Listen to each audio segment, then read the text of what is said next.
All right, welcome to episode 4 of the Desire to Hustle podcast, where we tap into the minds of our guests on what motivates them, what inspires them to achieve their aspirations in life. And today, Lee, it's been like it feels like it's been a little minute since we had our last episode, but For we've sure. really been excited for this episode. I couldn't wait to have this guy on. I mean, once I connected with him via LinkedIn, and hmm I knew just off the post, I was like, yeah, this guy is really inspirational, and he's doing really a lot of good things. So, Ryan, I couldn't wait to have you on, man. Welcome to the show. Oh man, I got to live up to the hype now. I appreciate both of y'all and No really problem. impressed. I remember that LinkedIn post you're referencing, Foster, and it was something about how I believe LinkedIn is underutilized by college students, but Yep, if you are a yep, college student and actually use it, you're you're setting yourself up yeah. big You're time. you're, you're So golden. Yeah, big yeah, time. so shout out to both of y'all. Props that one, you're utilizing LinkedIn, and two, that you've got this podcast and you're starting off young, and looking forward to seeing what this world brings both of y'all, because you're on both on a great track. Definitely, Appreciate it. definitely appreciate the kind words. For sure. Now Absolutely. you're also a host of your own podcast. So just tell us a little bit about your podcast, man. I'm really interested to hear. Yeah, I launched the Win Today podcast in 2021.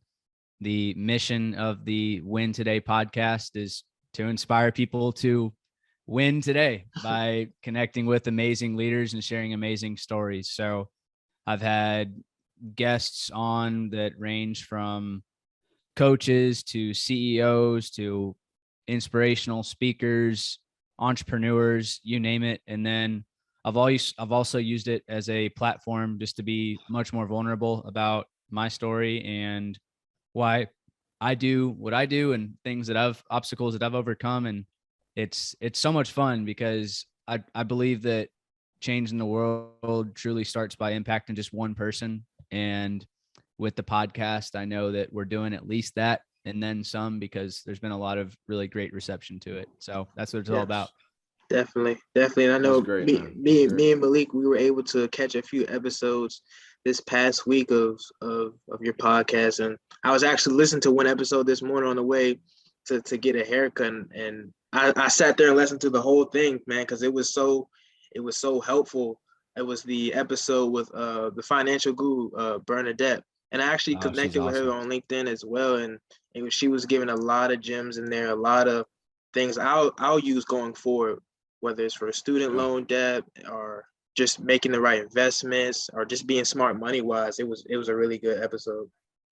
Yeah, no, Bernadette is awesome and she's got an amazing personality. So really glad to hear that y'all have tuned in and found For value. That's sure. exactly what I want to Yeah, hear.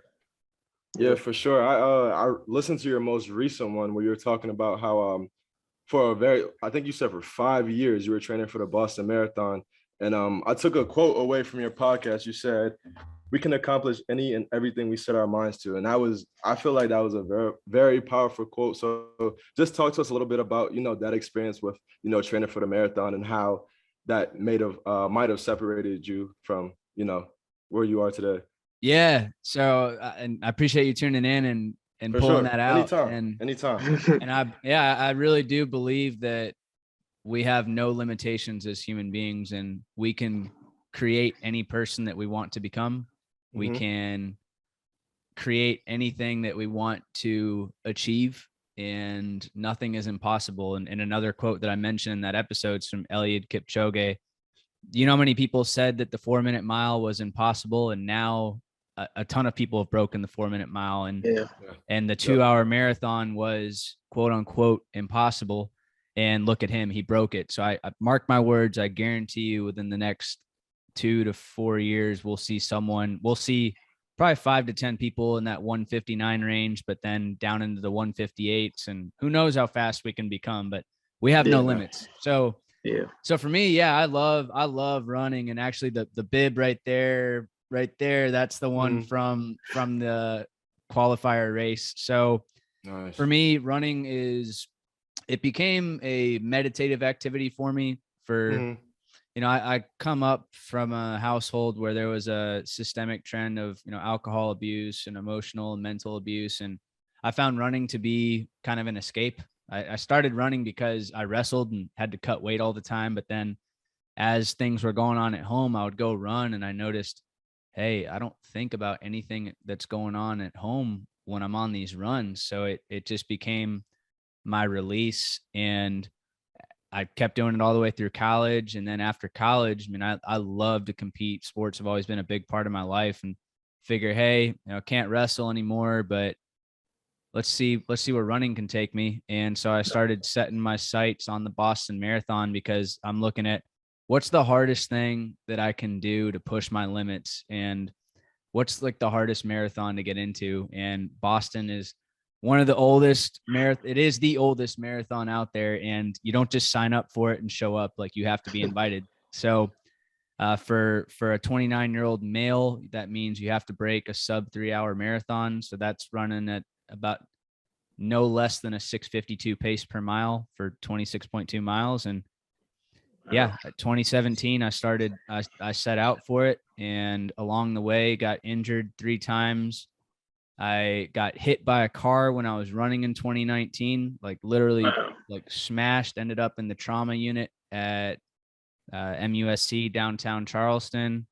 And then last year, this exact race in Wilmington, North Carolina, I ended up in the hospital after 24 miles. I was on pace for the first 20, and I'd injured my hamstring earlier that week and figured, hey, I'm still going to go do it. And just because I've been pushing so hard. And February 26, 2022, got it done. And it was an awesome experience. Yeah, that's amazing. That's big time. Yeah. That's big time, man. What it goes to show, man, is that I think the two of you, like, I mean, we all want big things in life, and sometimes it's not always going to happen when you want it to, but you never give up and you learn along the way. Every one of those roadblocks that I mentioned, between getting hit by the car, between the injuries, not being fast enough. I wasn't the fastest when I started this 5 years ago. All of that just serves as learning blocks, and it equates to life too. So these challenges you're going through, and even the challenges you're going through on the football field and the basketball court, all of that stuff translates to life. So it does. The important part is that you're pushing yourself. Definitely. Yeah. I couldn't help relate to that so much. I mean, just coming into a mature mindset in the last 5 years, looking back, and I know Malik can attest to this, it comes full circle, because you see so many of those obstacles that you went through. It's part of life. It's going to happen. But the biggest thing is being able to, accept those things and move on and use those as motivations going forward. I would 100% agree. And just to speak a little bit more on the Boston Marathon, man, like me and Foster, we grew up in Maryland, so I didn't really know too much about the marathon. But now that I'm here in Worcester, about 45 minutes away from Boston, it's a big deal up here. It's a culture up here. Like, a lot of people, they train for the Boston Marathon. They really work hard at it. So it's definitely, something that people really strive for. And for you to, be able to do that is a huge thing, man. So I give you your props for sure. Thanks, man. Yeah, looking forward to getting out there. It'll be April 2023. You got to qualify a year in advance. So I can't wait. Nice. Well, so you have to do the qualifying event in Boston? So you have to run a marathon to qualify to get into Boston. So the Wilmington Marathon this past year, breaking the 3-hour mark, gets me in. Okay. Nice. Gotcha. Yeah, it's hard to imagine being able to run that for me personally. I mean, I'm in shape, but to run that many miles in 3 hours is crazy. It's just left foot, right foot, man. That's all it is. Left foot, right foot. Left foot, right foot. Go ahead, Billy. Go ahead, Foss. No. Go ahead, brother. Okay, I was just gonna say, man. I mean, we talk about goals a lot, and especially in a lot of your podcasts, you cover goals. I mean, so talk about how your goals helped you achieve your aspirations in life and how it got you to where you are now. Oh man, yeah, I love this. Goal setting is my favorite topic in the world, and that whiteboard you see right behind me, those are my goals for 2022. So they're always in front of me. But I like to bring up is I believe that the best investment I've ever made in my life, it's not in a stock, it's not in Bitcoin in 2011. I might not be on here if I bought that back then, but man, it's in the binder, this exact binder right here, and pen that I bought when I was a freshman in college. And the reason why I started setting goals was twofold. First off, I mentioned earlier, and I bring this up in my podcast, that part of why I do what I do is because I'm focused on breaking a systemic trend in my family with, of alcohol abuse and domestic and emotional abuse. And I dream of having a tightly connected family myself, both, with our current family and then with my future family. And if I don't do something different, that's not going to happen. So the other reason why is because growing up, even through what I mentioned, I always had this vision in my head of being a business owner and someone that was just out speaking and doing this exact thing right now. And again, that wouldn't change. That would not happen if something different didn't occur, because I was not very focused in school other than my athletics. So I went freshman year of college at the Citadel Military College of South Carolina. I started doing research on why various leaders such as Tony Robbins and Michael Jordan and Richard Branson are the way they are and how they got to where they are. And they attribute part of their success to writing their goals down. So I figure, hey, that's something that anyone can do. It requires zero talent. All it requires is literally writing down what you want on pen and paper. And so I did it 2011, August of 2011 for the very first time. And I noticed that my grades, that was the first time I ever got Dean's List in my life. And I was hooked from there. I'm like, holy smokes, if getting what you want in this life is really as simple as writing something down and looking at it every day and then being intentional about it, like, why didn't I learn this? Why didn't I learn this earlier? So that's why I'm so passionate about sharing the power of goal setting, because the reason why I have what I have today is in large part due to simply writing it down and getting surrounding myself with the right people and being intentional, taking action. Simple as that. And those are things that require zero talent. Absolutely. Your goals, because in the first episode, I remember telling Foster that this was the first year that I actually wrote down my goals. So it was probably December 30th. I sat down, pen and paper, and I was like, all right, what do I want to achieve in 2022? Because at this time I knew I was going to launch my clothing brand, Desire to Hustle, which is where the name from the podcast comes from. I got my hoodie on, Lee. Exactly. I got my hoodie on. Thank you. Appreciate the support. But I knew that I really wanted to attack 2022 with purpose. So I sat down, I wrote down my goals, and I separated it by quarters, quarter 1, 2, 3, 4. And right now, pretty much almost done quarter 1. And, that has really helped me out, writing down my goals. And I think I've pretty much achieved all of them, if not one more I have to achieve. But yeah, I'm glad you brought that up, because writing down your goals has definitely helped me thus far. And it's only March. So I can't imagine, what else is going to happen this year. I love that. And by the way, how do I get one of those hoodies? Where do I buy one? You got a website? Man, I have a website. You gotta send them the link. I have everything, man. Yeah. All I'll right. definitely send you the link. For sure. I'm gonna buy some merch. Appreciate it. And Foster, I'm gonna get you a mic. All right. Good looking, yeah, for sure. How has writing goals down shifted your behavior? Like, have you naturally found yourself focusing on whatever activity, like whatever those things are, just because you've written them down? For sure. So actually, up in my dorm room, I typed them up and I wrote them down, and I have them all over my walls. So every morning, I wake up and I look at them. I'm like, man, what do I have to do today in order to reach that goal? So let's say I want to have, 10 sales today. I'm like, okay, so what do I have to do? Oh, I have to, post more on Instagram, or I have to reach out to more leads. So that's, for example, I just wake up every day and just look at my goals, and that pretty much determines my day, man. So I pretty much base my day off of, what I have written down, which has helped me out tremendously. Like I said, I've almost achieved every goal that I've set this far. So Was it difficult just to put something um on a piece of paper? not at all, not at all. I mean, you just write it down. There you go. The The journey difficult might part be is difficult. yeah, The journey staying is consistent. going to be difficult sometimes, Right. but the action, Exactly. it's easy. I love So it, man. simple. Y'all For need to, sure. golly, heck, good for y'all, man. I'm proud of y'all. Appreciate We it, man. appreciate it, man. Appreciate it Yeah. for sure. Yeah, and props up to you, Lee, because you motivated me to do it. But because before, I was more of a person. I didn't necessarily write them down. I had them in my notes, and I was more of a thinker. Like for myself, my goals are always constantly on my mind. My things that I want to achieve are constantly on my mind.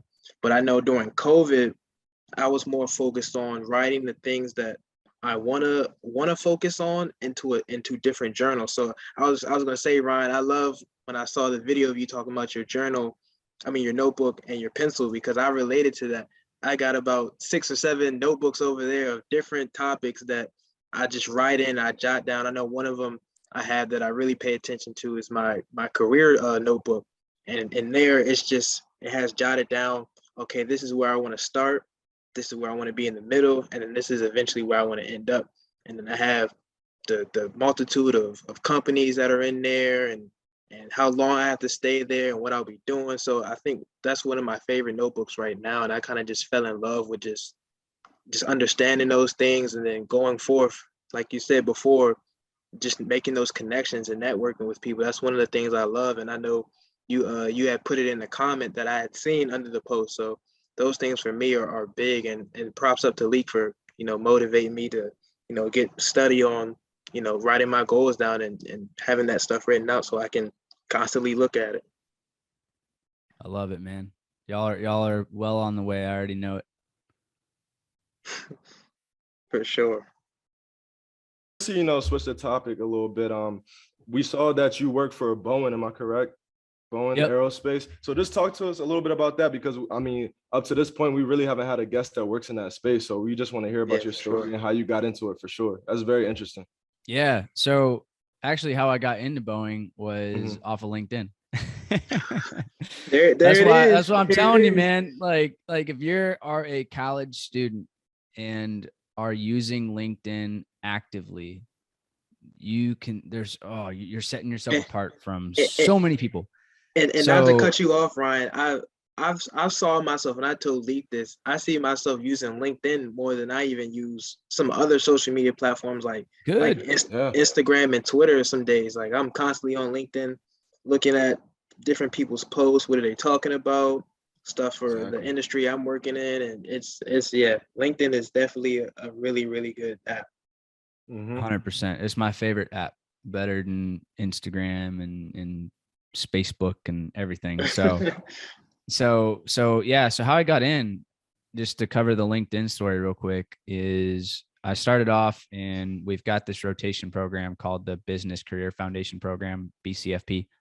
And the way it's structured is you do 6 4-month long rotations. So every 4 months you're in a new role, which is really cool. So it's almost like 6 internships, but you're a full-time employee.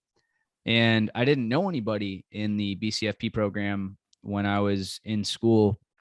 The Citadel didn't have a huge presence at Boeing. So even though they're super close, but anyway, so I went on LinkedIn and I looked up everybody that was in this program.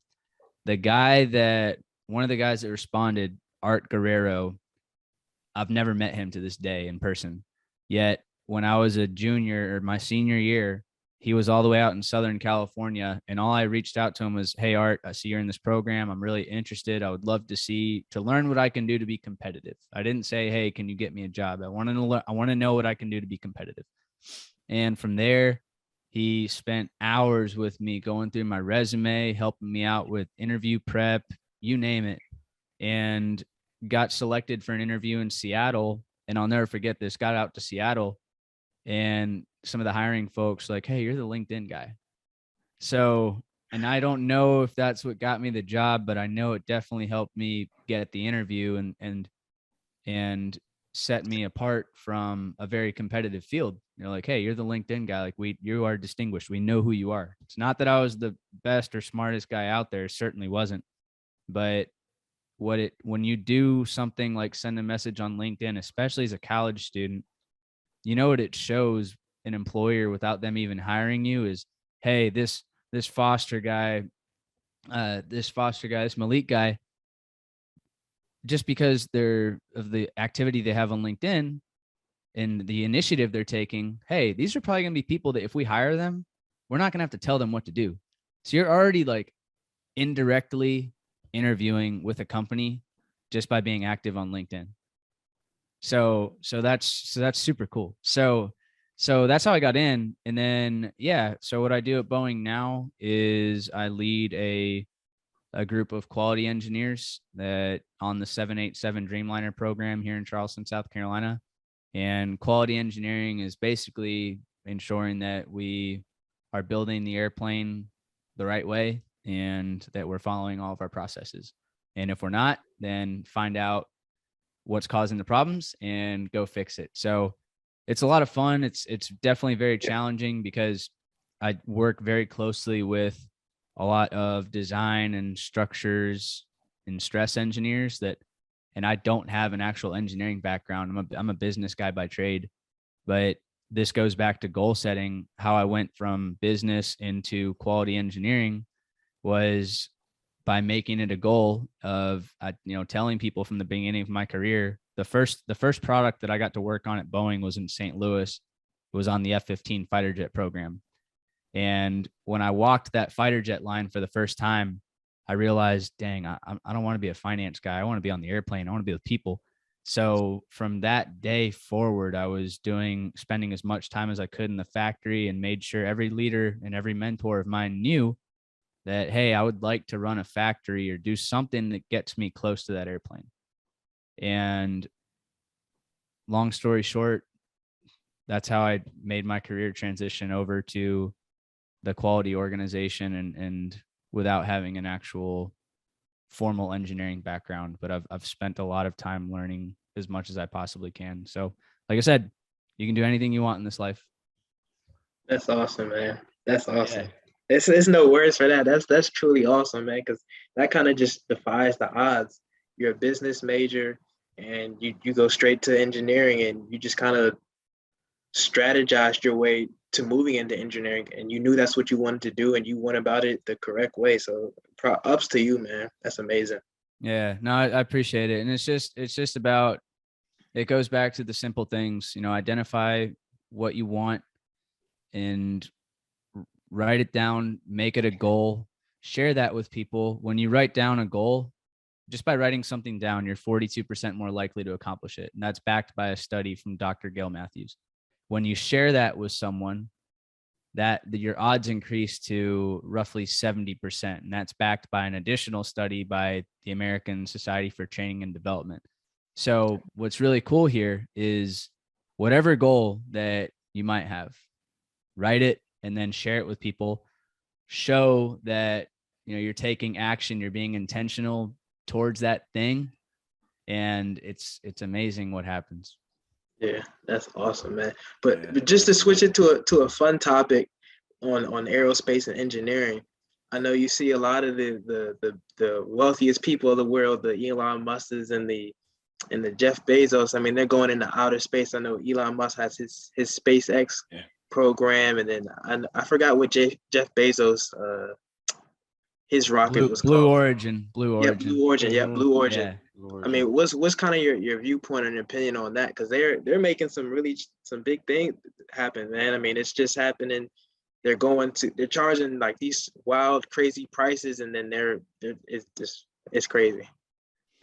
I think it's cool. I think that and more credit to them, right? They've created all of that. And it goes back to you mentioned at the very beginning, one of the quotes you pulled out from the recent podcast about the marathon. But I truly believe that if you want something, like those guys both want to change the world and go into space. And if you're Elon, go into Mars and chart a new course for humanity, literally. And they're doing it. So I think it's props to them. And I believe that, we're going to see more people enter that space eventually. Richard Branson's got his got his line with Virgin Galactica. So I think it's only a matter of time. We've got 3 big names right now, but we fast forward the clock another 5-10 years. I don't see why we wouldn't have a more affordable commercial space program out there, and a lot more of us will be able to get into space without writing a $250,000 $1 million check, whatever it is. Yeah, that's crazy. Oh yeah, It's crazy. It's crazy. 50 years ago, you never would have thought. No, that's what's so exciting about the future. And I do get to see some of that stuff at Boeing. Like, we've invested in companies that have the what we call it urban mobility. So like flying taxis, flying cars, like that will happen. It will happen. So it's just like Back it's to just the a matter Future. of time. Oh yeah. It's just a matter of time. Flying cars? Oh wow. Yeah. That's nice. But I also saw that you are a mentor, and correct me if I'm wrong, but you mentor people in terms of financial literacy, right? A little bit of everything. So a little bit of everything. Yeah. So I'm very passionate about mentoring for a lot of reasons. Okay. I mentioned that I'm here because of goal setting, but I'm also here because I've had the privilege of having a lot of amazing people that have entered my life since taking this intentional journey, and a lot of awesome mentors. So I do as much as I can to pay it forward. I'm very involved with Big Brothers Big Sisters down here in Charleston. I've been involved with it for about 5 years now as a big brother and as a board member.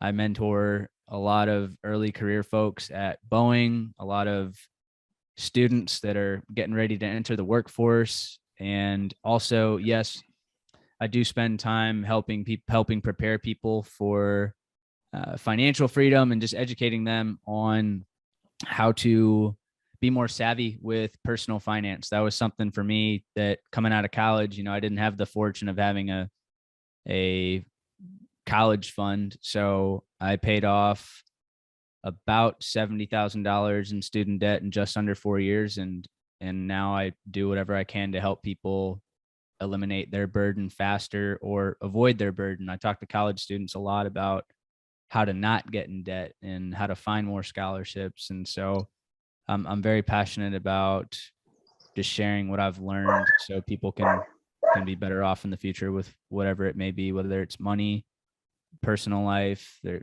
having a more fruitful youth, you name it. So. Yeah, that's great, man. I think, that's something that is very underrated, having a great mentor that could really just walk you through everything that you need to know. So I definitely give you your props for that, man. That's so great to hear that you're a mentor and you pretty much help out anybody with anything. So yeah, that's great. And think about it. I mean, y'all can consider yourselves mentors too. I mean, y'all are out here being vulnerable, putting yourselves out there, and y'all have so much value that you're delivering as well. Yep. People are going to be watching this podcast and they're not just learning from me, they're learning from y'all, man. So y'all are, and I'm sure you've got youth that look up to you or someone's looking up to you. I mean, even myself, I admire what y'all are doing. And I don't think that mentoring is always a look up and down relationship. There's people that are younger than me that I'm like, damn, like I look up to you and I'm learning from you. So y'all are doing it, man. Just make sure you spend time giving back into your communities and always pay it forward. For sure. I think that goes under knowledge some days. Like, people forget, like, remember where you come back from and be able to, give back to the people that were once you were once in their shoes, and just kind of understand it from that viewpoint. Because I always just try to help people as much as I can, whether it be student athletes or just kids younger than me that need advice. I always try to give them, something that somebody didn't give me when I was coming up. So I kind of try to focus on those things whenever the opportunity presents itself. I love it, man. Keep it up. Never stop. Sure, for sure. But yeah, so talk about a little bit about the experience at the Citadel. I mean, a lot of people don't know that it's a military school. So kind of just describe what going to the Citadel is like. Oh man. Yeah, it was interesting. It was fun. It was and you probably are scratching your head like, what the heck do you mean fun? And I would do it again tomorrow. It was a very challenging, rigorous experience. No doubt that freshman year, they put a lot on you. It's called your knob year because you have your head shaved and then it looks shiny like a doorknob. So as a freshman, you're a knob, and basically you have all of your normal human liberties just stripped away from you. You have to speak in third person all the time. You 90-degree corners everywhere you walk. Just even the way you eat, the way you drink, everything is just like you have to earn every little human right there, which is cool. Like it because again, it teaches you about life. So even as you move forward into your sophomore, junior, senior year, like there's certain privileges you get every year. Like for instance, to walk across the parade field to cut to classes, you can't even do that until you're a second semester junior. So, and you think about life, right?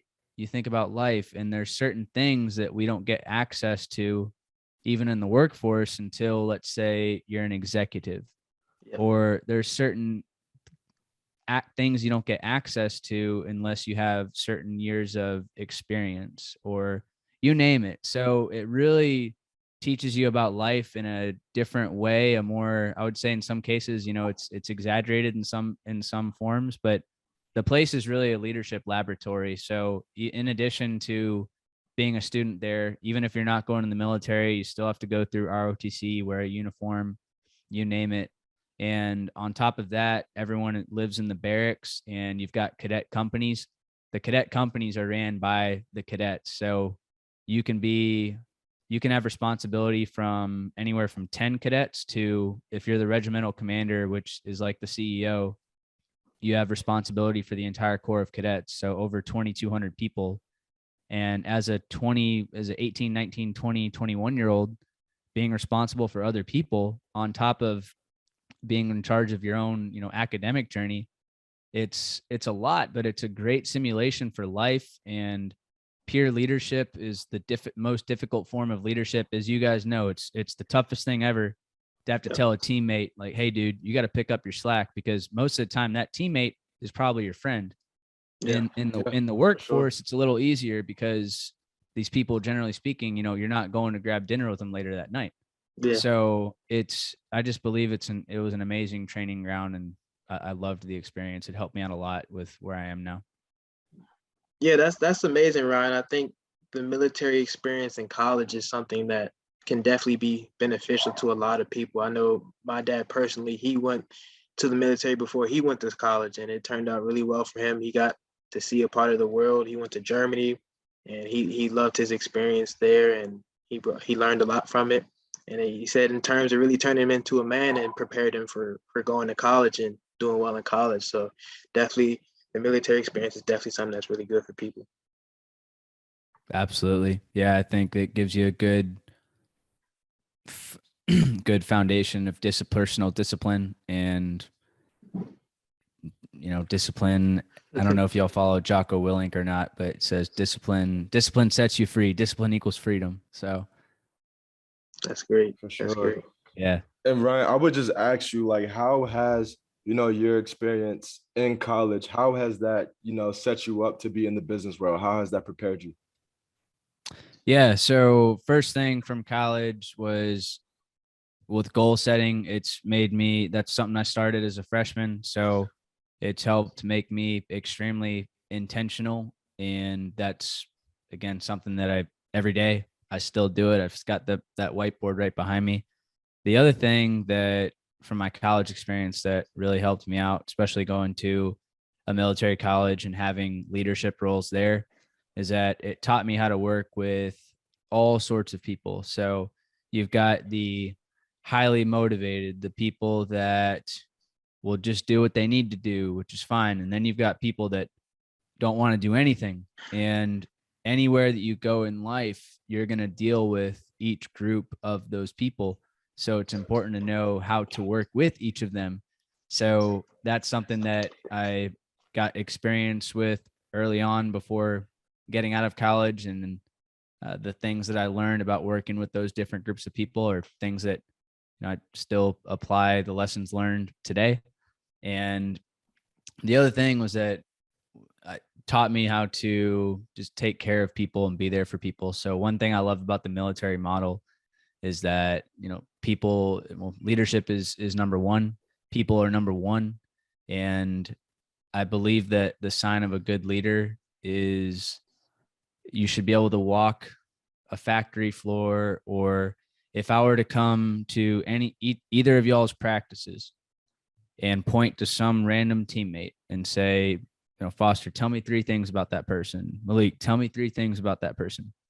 And if you can say 3 things other than, all right, yeah, that's our starting linebacker, he's number 80, he's number 26, or he's our point guard and he scored 10 points last night. It's like, no, if you can say, hey, this person's from Boston, Massachusetts, they've got 2 brothers, they love listening to music, and whatever, what that shows is that, hey, you've actually taken time to connect with those people that are around you and get to really know them. And that is the sign of a good leader. I heard that listening to a podcast with Simon Sinek. I'm sure y'all have heard of him. Leaders Eat Last. That's one of his famous books. He had a 3-star Marine general on his podcast, and that Marine general was like, that's the sign of a good leader right there. And just know that everybody matters. Doesn't matter what your title is. Doesn't matter if you're the top ranking guy or the bottom ranking guy. It doesn't matter if you're the starter or the bench warmer. Everybody in this world can add value in some way, shape, or form. And it's important to recognize that and treat people as such. Yeah. I think Definitely. there's actually something, Malik, and I think you've probably seen this before, that goes viral on Twitter and Instagram sometimes. It's treat the janitor the same way you would treat the CEO. And that one really resonates with me because it's like you said, you can go anywhere in the building, the office, the factory floor, but make sure you treat everyone with the utmost respect, because in the long run, it'll go a long way. Yeah. And I love that you mentioned treat the janitor like the CEO. So are y'all familiar with the story behind Hot Cheetos? No, I don't even eat hot Cheetos. I don't even eat hot Cheetos. Man. So one of the books I got behind me, it's called Flamin' Hot. It's by the guy that founded Hot Cheetos. A janitor at Frito-Lay invented Hot Cheetos. Y'all probably didn't know. Y'all didn't know that. No, I definitely didn't. Had no clue. And I didn't know that until I was listening to a podcast and heard Richard Montanez, this is the guy's name, tell the story. And he was a janitor working at Frito-Lay. The CEO at the time, Roger Enrico, sent out a company-wide email to everyone, janitor all the way up to the top, about acting like an owner. And they said, we want people to submit ideas. If you have anything that you believe can help this company out, let us know. And Richard was the janitor and figured, hey, we don't have any spicy products, and I'm Hispanic and we like spicy products. So he started experimenting with just these plain Cheetos at home. Him, his wife, his kids, they all started adding spices to it in the kitchen.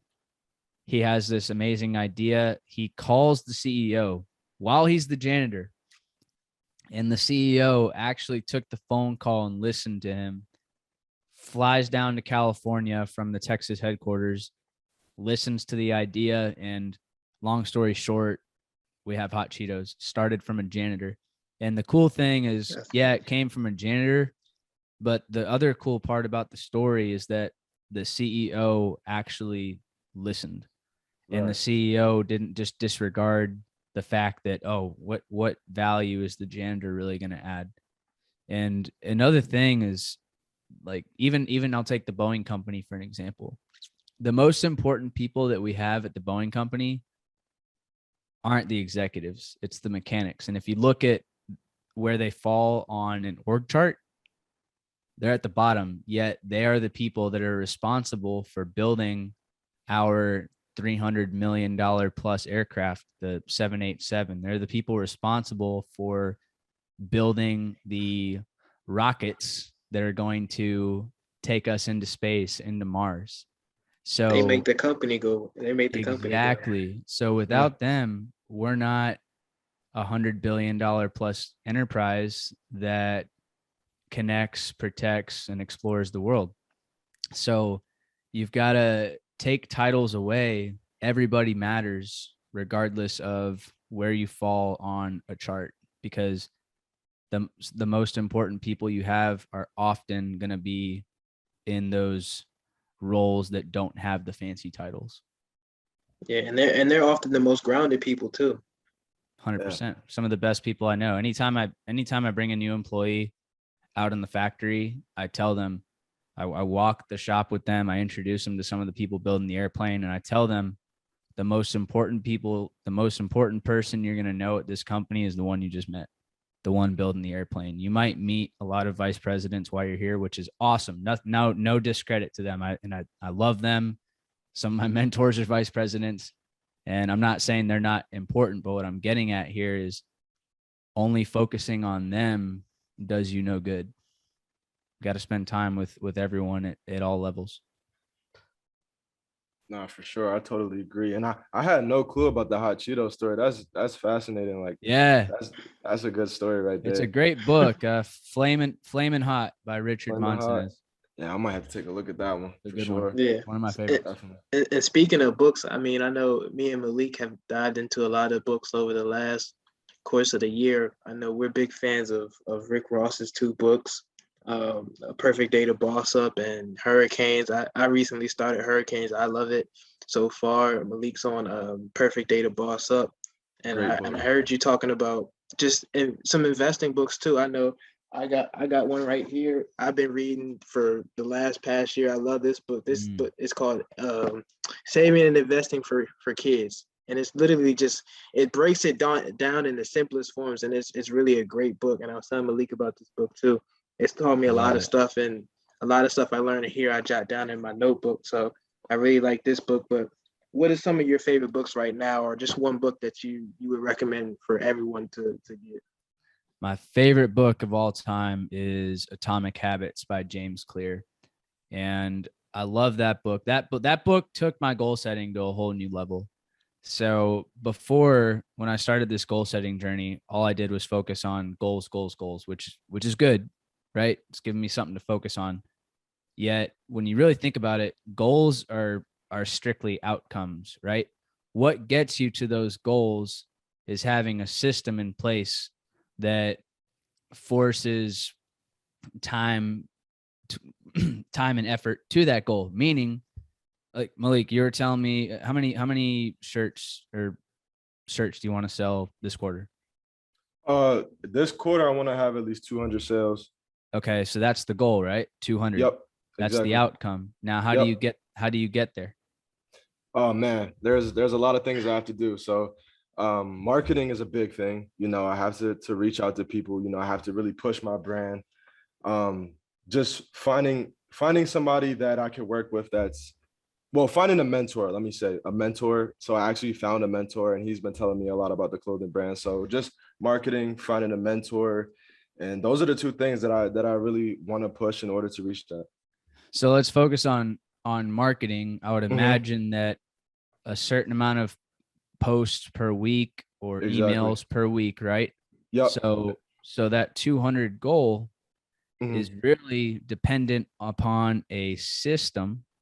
Yeah. So what I love about Atomic Habits is it talks about systems. So with every goal, what is the system that is going to allow you to accomplish it? So for you, your system is getting 5 Instagram posts out per week.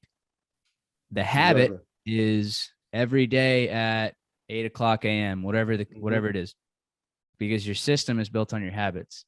Yep. So what I love about the book Atomic Habits is that it's shifted my framework from just focusing on outcomes to instead focusing on your systems, which it's your systems that allow you to accomplish your goals. And it's your habits that build your systems. So for instance, we'll take the Boston Marathon, right? So if I don't have a system of running X amount of miles per week, I'm not going to get there. So that means if I don't have I've got to have a habit of running consistently 5 to 6 days per week. We don't rise to the level of our goals. We only fall to the level of our systems. That's my favorite quote from that book. But that book is phenomenal. That one and Can't Hurt Me by David Goggins are probably my top two. That last quote was powerful. Not gonna lie, Yeah. that was a powerful one. Yeah. That Wait, was say great. you might have to say that one more time. You have to say that one more time. We don't rise to the level of our goals. We only fall to the level of our systems. Yeah. Yeah, that's deep, because I feel like a lot of the times, like a lot of people they might write down the goal or they might have it in their head, but just a goal with no system is, I don't know, just a thought, So I feel like you have to have that system, because if you don't have that system, then you'll never reach that goal. So I'm glad you brought that up. And I feel like that is the main problem when people set goals and they don't achieve them, is because they don't have a system set in place. So yeah, like for instance, let's say you want to read 12 books in a year, right? That was one that I struggled with for a while. And that's why I love this systems piece, because looking back, the reason why I wasn't hitting that goal is because I didn't have a system lined up and I didn't have a good habit of reading every single day. So let's say you've got a goal of 12 books per year. You can't wake up on December 31st, 2022 and say, "Oh crap, I haven't read anything yet. Let me read this let me read 12 books real quick." You're not going to, unless you go through like 12 coloring books or 12 kids books. Like it's not gonna happen without a system. Yeah.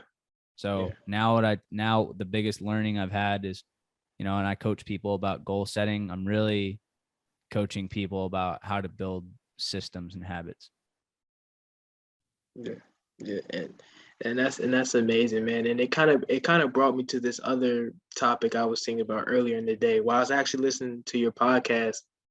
Do you feel like it's not enough time in the day to get things done often? Like, I often hear people say we all have the same 24 hours, and some people look at how other people spend their time, like, how does he do that, or how is he getting this much done? But do you often feel like when you're going through the day, like, man, I'm so busy, like I don't have enough time in the day to actually get stuff done? Because if you think about it, it's 24 hours in a day, but how much of those 24 hours are we truly even up?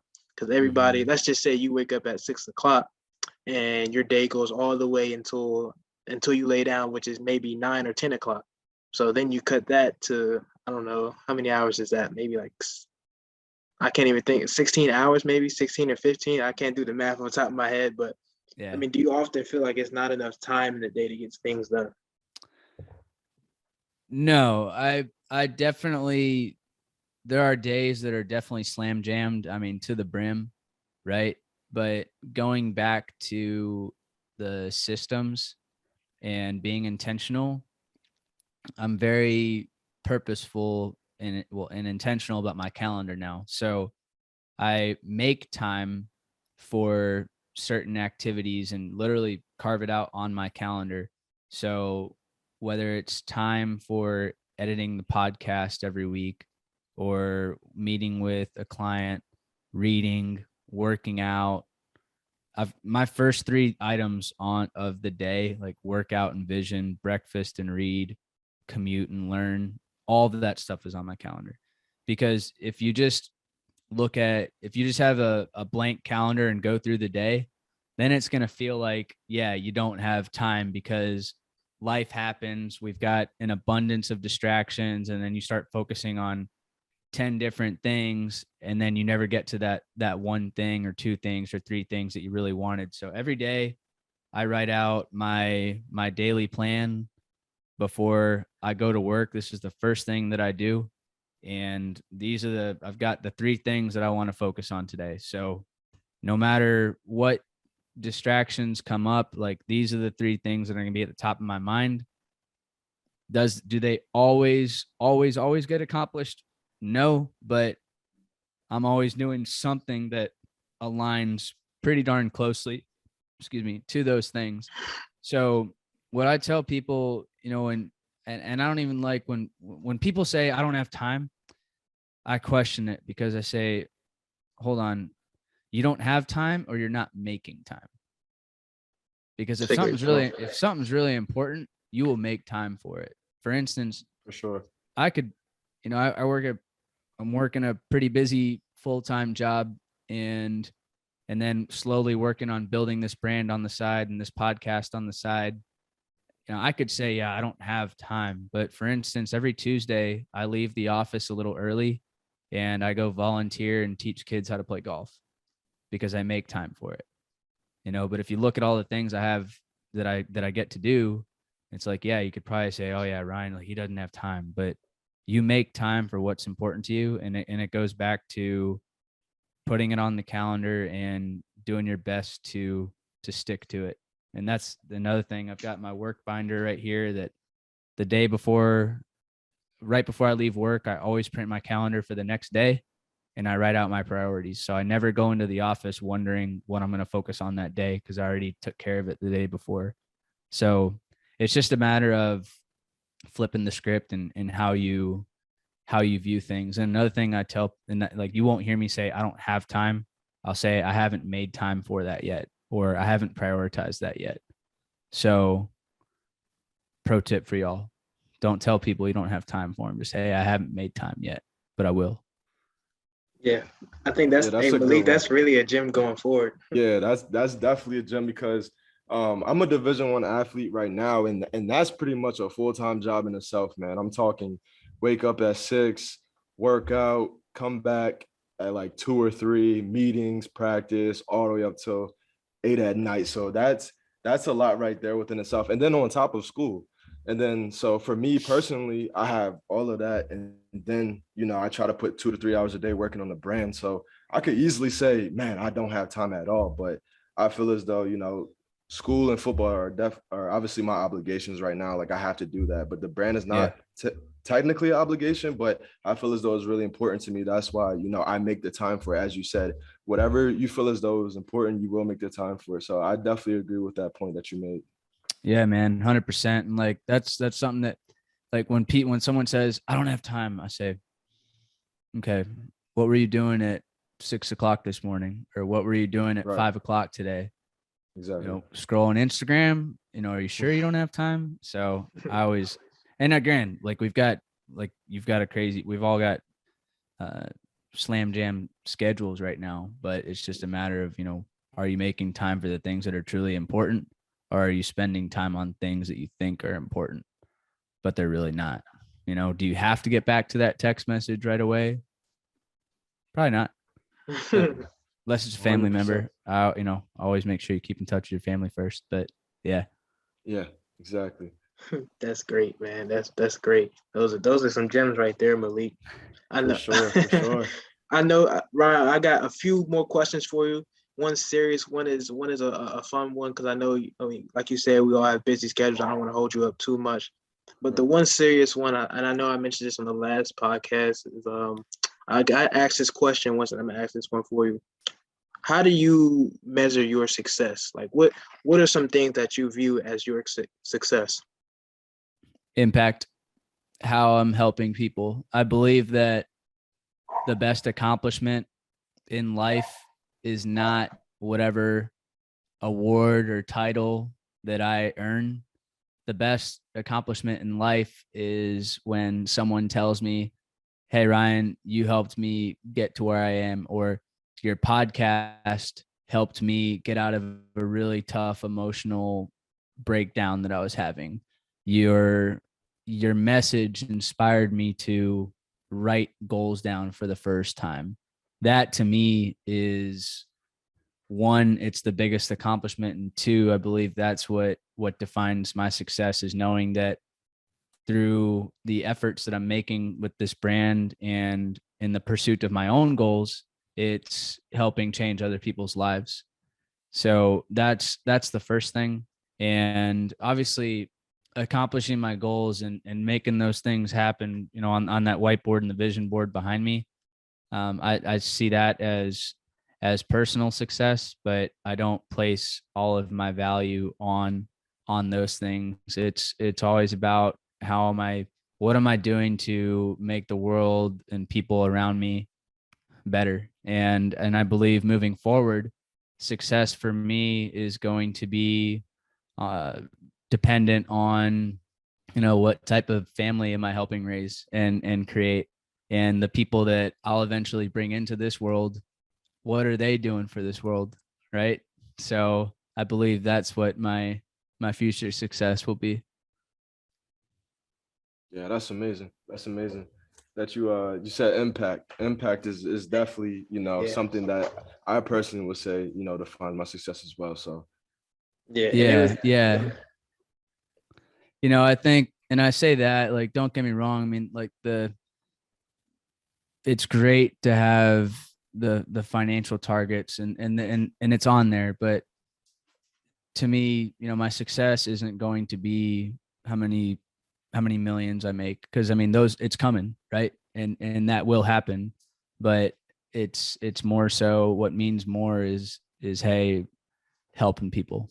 And I think it's important for people to define what it means for them. So I'm really glad you asked, because for someone, it might be making $10 million. Hey, good for you, man. Maybe that's money is the most important thing to you. But for me, it's knowing that I'm making a difference and truly changing lives. Yeah. Everybody's story is different. Everybody's definition is different. Everybody's reason is different. So you saying that, it makes perfect sense. Yeah, man. Definitely. All right, my last question is a fun one, man. And I know I'm gonna be doing a lot of it this spring, but what's some keys to getting good at golf, man? I haven't touched the golf course yet. I mean, I go to Top Golf. I've been to Top Golf a few times, but I mean, what's the keys? How do we get good? Say me and Malik, we want to go in the spring and we want to get our golf on. Need some keys. I can answer the question, but if you look at my swing, sometimes you'd be like, "Are you sure you know what you're talking about, Ryan?" Like, I would say key to getting good at golf, one, it's reps, man. Just like how y'all wouldn't be playing college sports right now if you weren't getting reps in. Like, I'm sure you weren't a great football player right off the bat. Like, you became a great football player. You became a great basketball player, right? Exactly. So it's getting in the reps.